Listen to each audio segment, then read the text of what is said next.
Bonjour à tous, nous nous retrouvons aujourd'hui pour réaliser le top chain version 2, c'est-à-dire le top chain avec une patte de boutonnage. Nous vous invitons dans un premier temps à visionner le tuto du top chain version 1 car les étapes sont identiques jusqu'à l'assemblage des bretelles. Une fois vos bretelles assemblées, rendez-vous ici pour la suite du tuto. Nous voici à l'étape 7, la réalisation de la patte de boutonnage. Vous avez thermocollé votre patte de boutonnage selon les repères indiqués sur le patron. Il faut ensuite préformer le pli de la patte de boutonnage au fer. Toujours au fer à repasser, nous allons préformer l'ourlet du bas. Dans un premier temps, 0,5 cm. Puis, à nouveau 0,5 cm. Votre ourlet est donc préformé.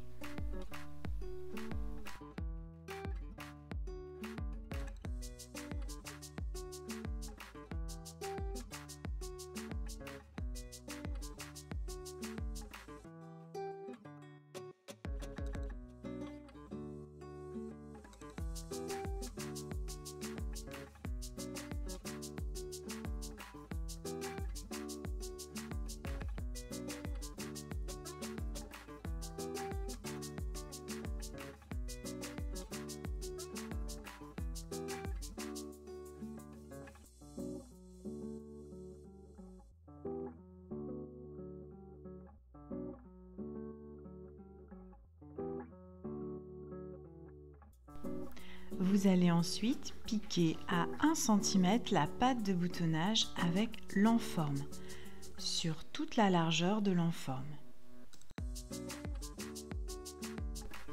Voici le résultat, l'enforme est piqué d'un côté sur la patte de boutonnage.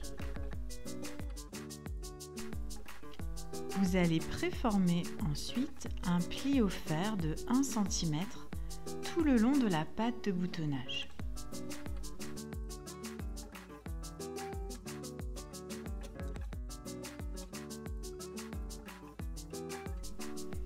Vous allez maintenant retourner endroit contre endroit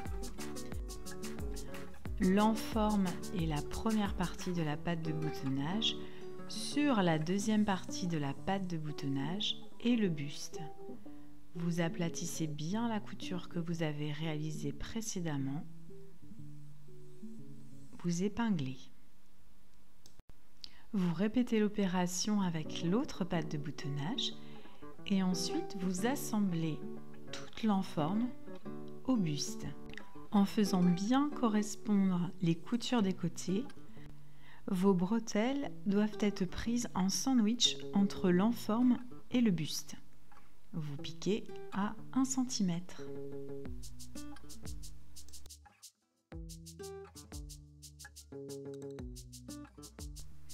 Une fois la couture terminée, vous allez dégarnir les angles et les arrondis au ciseau.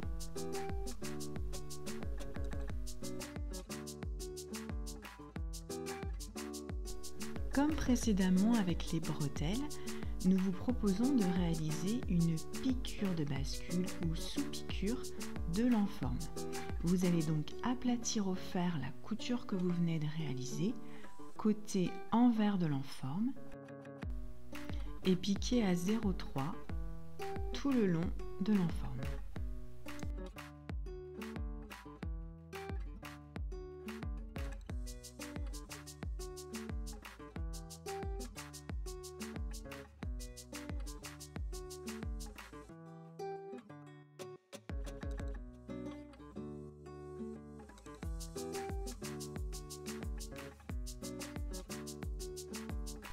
Voici le résultat une fois la sous-piqûre réalisée.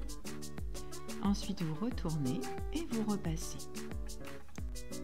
Vous allez maintenant plier endroit contre endroit la valeur de la patte de boutonnage sur le buste. Vous épinglez la largeur de la patte de boutonnage et vous allez piquer sur la largeur. à 1 cm.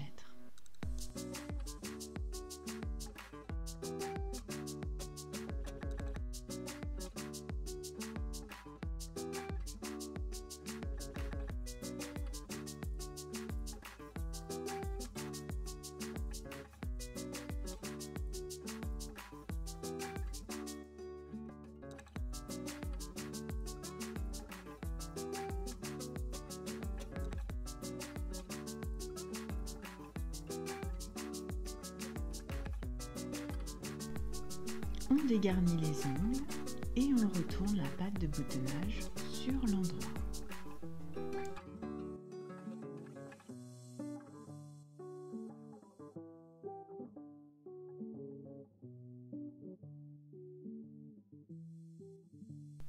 Vous répétez l'opération avec la seconde pâte de boutonnage.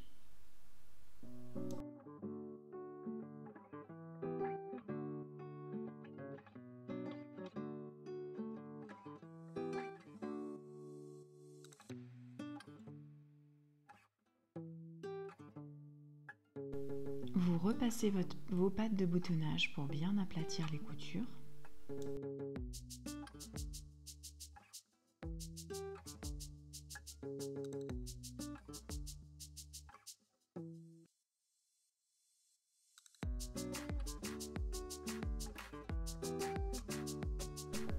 Et vous allez piquer les deux pâtes de boutonnage à 0,3 ou 0,2 sur toute la hauteur.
Vous piquez ensuite l'ourlet à 0,5 cm.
Une fois l'ourlet cousu, il ne vous reste plus qu'à réaliser vos boutonnières et à coudre vos boutons.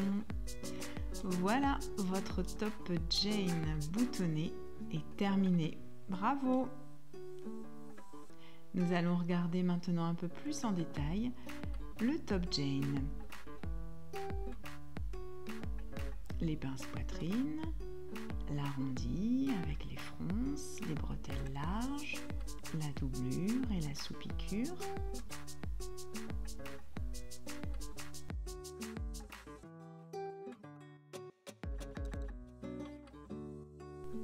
La patte de boutonnage. Alors on va faire un petit arrêt sur la patte de boutonnage. Ici nous avons conservé un thermocollant blanc comme vous avez pu le voir. Sachez que si vous avez une broderie anglaise de couleur type marron, caramel, bleu, rouge, il est très difficile de trouver un thermocollant qui sera invisible sous une broderie anglaise très ajourée. Nous vous conseillons de mettre un tissu type tulle très fin ou un voile de coton de la même couleur que votre broderie à la place du thermocollant.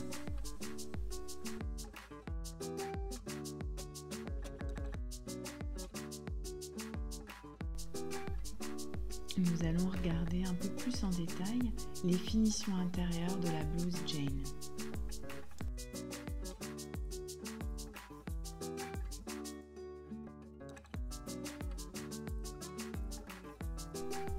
Donc voici la patte de boutonnage vue de l'intérieur, l'enforme prise à l'intérieur de la patte de boutonnage, les bretelles doublées avec la sous-piqûre, l'enforme, les pinces poitrine, les coutures anglaises. Voilà. Le tuto du top Jane boutonné est terminé. Nous espérons qu'il vous a plu. Si vous avez des questions, n'hésitez pas à laisser un commentaire sous cette vidéo. Si vous souhaitez voir d'autres tutos, n'hésitez pas à vous abonner sur notre chaîne. On vous dit à bientôt pour un nouveau tuto.